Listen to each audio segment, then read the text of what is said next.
दर्शकों, आज जो कथा हम लेकर आए हैं वो प्रसंग उस समय का है जब लंका पर विजय प्राप्त करने के बाद प्रभु श्री राम, माता सीता और लक्ष्मण के साथ अयोध्या वापस लौट रहे थे। सुग्रीव, हनुमान और विभीषण भी प्रभु के साथ पुष्पक विमान में ही सवार थे। जब महर्षि भारद्वाज का आश्रम कुछ दूरी पर रह गया, तब श्री राम ने हनुमान जी से कहा, प्रिय हनुमान, हमें महर्षि भारद्वाज के आश्रम जाना है, परंतु तुम इसी समय नंदीग्राम जाओ और वहां जाकर भरत को हमारे आने की सूचना दे आओ। जो आज्ञा प्रभु। किंतु हनुमान, वहां तुम इस भेष में मत जाना, क्योंकि कभी कभी अचानक खुशी की सूचना भी मनुष्यों के लिए समस्या का कारण भी बन जाती है। इसीलिए तुम भरत के मन की अवस्था जानने के बाद ही अपने वास्तविक रूप में आकर उसे ये शुभ संदेश देना। महर्षि भारद्वाज के दर्शन करने के पश्चात हमें श्रृंगवेरपुर में अपने मित्र निषादराज गुह से भी मिलना है, इसलिए तुम वहीं आकर हमें भरत का संदेश देना। जो आज्ञा प्रभु। इतना कहकर हनुमान जी जय श्री राम का जयकारा लगाते हुए वहां से नंदीग्राम के लिए प्रस्थान कर जाते हैं। इसके बाद देवी सीता और लक्ष्मण सहित श्री राम महर्षि भारद्वाज के आश्रम में पहुंचते हैं। लक्ष्मण, ये तीर कमान यहीं रख दो। आश्रम में शस्त्र ले जाना शास्त्रों में वर्जित माना गया है।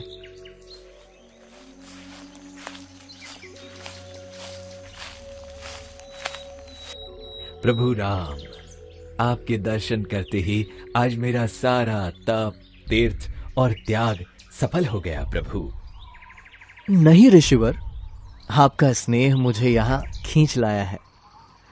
आपके दर्शन करके मैं खुद को धन्य समझता हूँ। आज हम यहीं आपके पास विश्राम करेंगे और भोर होते ही आगे बढ़ जाएंगे। मेरा राज्य मेरी प्रतीक्षा कर रहा है। जैसी प्रभु की इच्छा। ये कहते हुए मुनि ने राम को हृदय से लगा लिया। फिर स्नान पूजन के बाद भगवान को अमृत समान अच्छे अच्छे कंदमूल, फल और अंकुर लाकर दिए।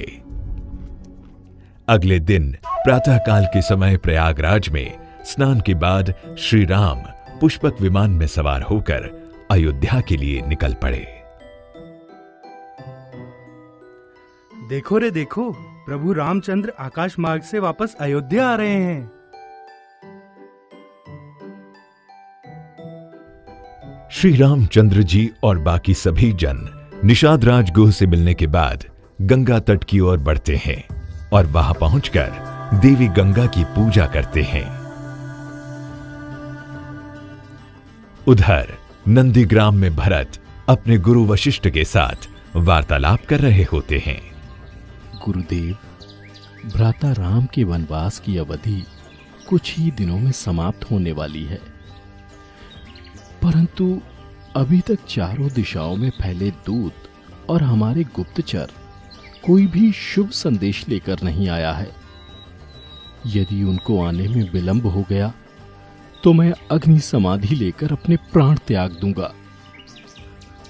इसलिए हे गुरुदेव, मेरे जाने के बाद और भैया के अयोध्या आने तक मैं अयोध्या का राज आपको सौंपता हूं, क्योंकि शत्रुघ्न अभी छोटा है, वो इतने बड़े राज्य को नहीं संभाल पाएगा। हे भरत, तुम इतना व्याकुल क्यों हो रहे हो? राम के वनवास की अवधि समाप्त होने में अभी 2 दिन शेष है। तब तक धीरज धरो। तुम रघुकुल के श्रेष्ठ वीर हो और इस तरह हताश होना तुम्हें शोभा नहीं देता। वीरों को अंतिम समय तक आशा और कर्म का त्याग नहीं करना चाहिए। यही शास्त्रोन्मत और ज्ञानियों का भी मत है। तुम एक क्षत्रिय हो, इसलिए तुम्हें अंत समय से पहले प्राण त्याग सोचने का भी अधिकार नहीं है। गुरुदेव, आप ज्ञानी हैं और ज्ञान की बात करते हैं, परंतु प्रेम और भावना में ज्ञान कहाँ होता है? मेरा मन तो कह रहा है कि मुझसे कोई गलती हो गई, इसलिए प्रभु मेरे पास नहीं आ रहे हैं। ऐसा लग रहा है मानो उन्होंने मेरा परित्याग कर दिया है। इतने में ही हनुमान जी वहां एक ब्राह्मण के वेश में आते हैं और कहते हैं, हे रघुकुल नंदन, आप निराश ना हो, क्योंकि प्रभु श्री राम बड़े ही दयालु हैं। वो अपने प्राणों का त्याग तो कर सकते हैं, किंतु वे आपके जैसे भाई का त्याग नहीं कर सकते। प्रभु श्री राम तो आपको खुद से ज्यादा निर्मल मानते हैं और सदैव सभी से यही कहते हैं कि मेरा भरत तो धर्म का प्रतीक है, जो सूर्य की भांति तीनों लोक में दिव्यमान है। हे ब्राह्मण, हे मधुर वचनों के स्वामी, आप कौन हैं? मैं भी आप ही की तरह प्रभु रामचंद्र जी का सेवक हूं और उन्हीं की आज्ञा से आपके लिए एक संदेश लेकर आया हूं। प्रभु श्री राम माता जानकी सहित भरद्वाज आश्रम तक पहुंच गए हैं और 2 दिन पश्चात वनवास की अवधि पूर्ण होती ही अयोध्या पहुंच जाएंगे। हे ब्राह्मण, क्या आप सच कह रहे हैं? क्या सच में मेरे प्रभु वापस अयोध्या आ रहे हैं?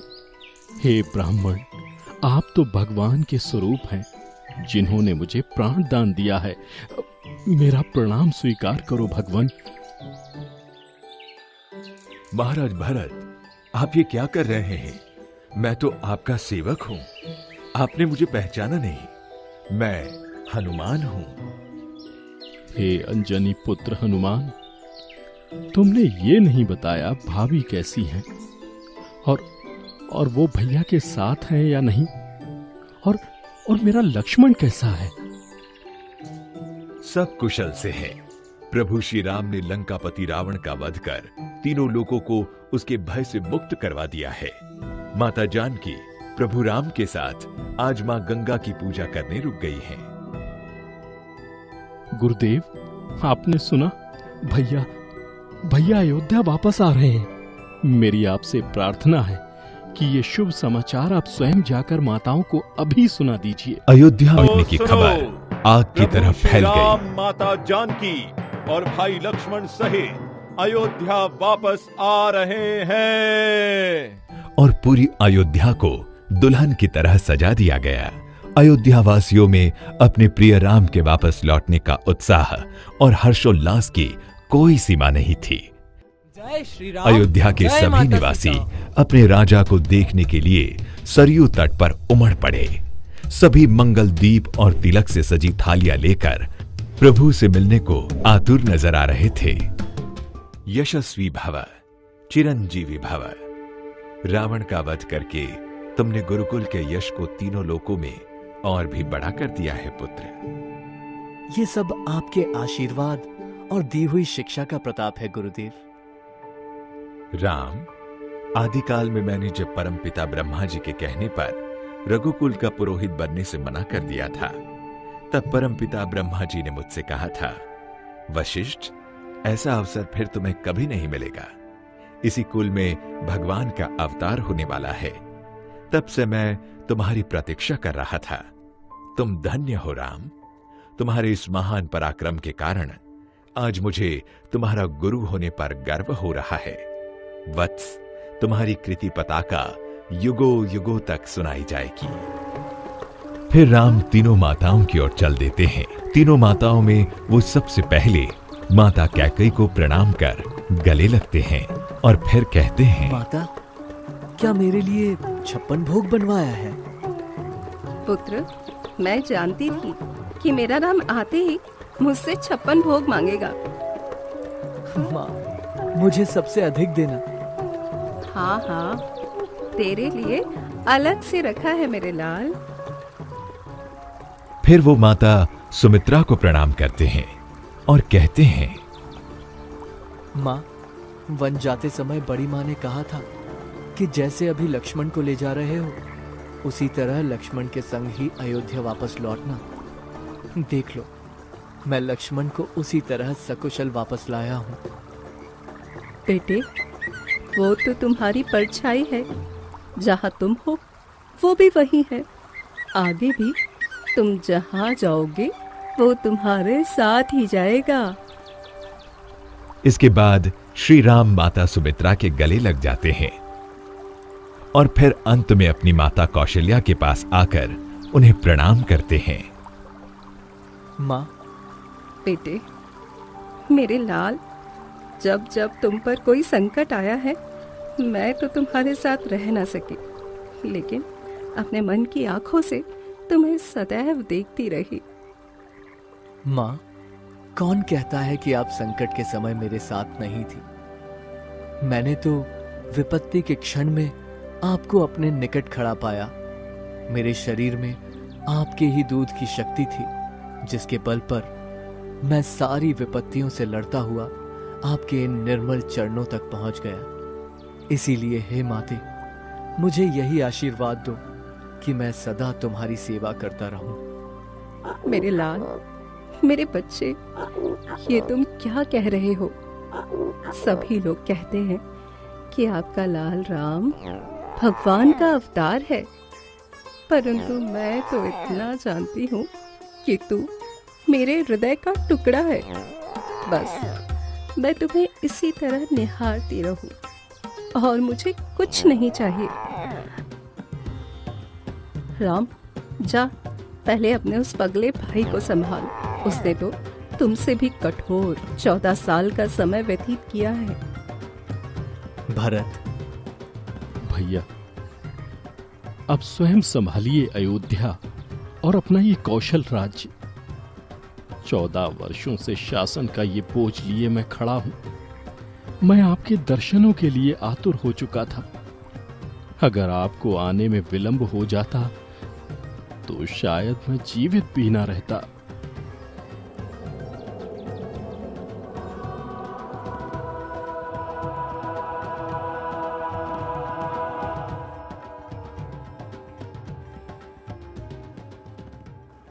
भैया, यदि मुझसे इन 14 सालों में आपकी प्रजा के प्रति कोई भूल हो गई हो तो उसके लिए मुझे क्षमा कर दीजिएगा, क्योंकि मैं आपकी तरह कोई राजा नहीं।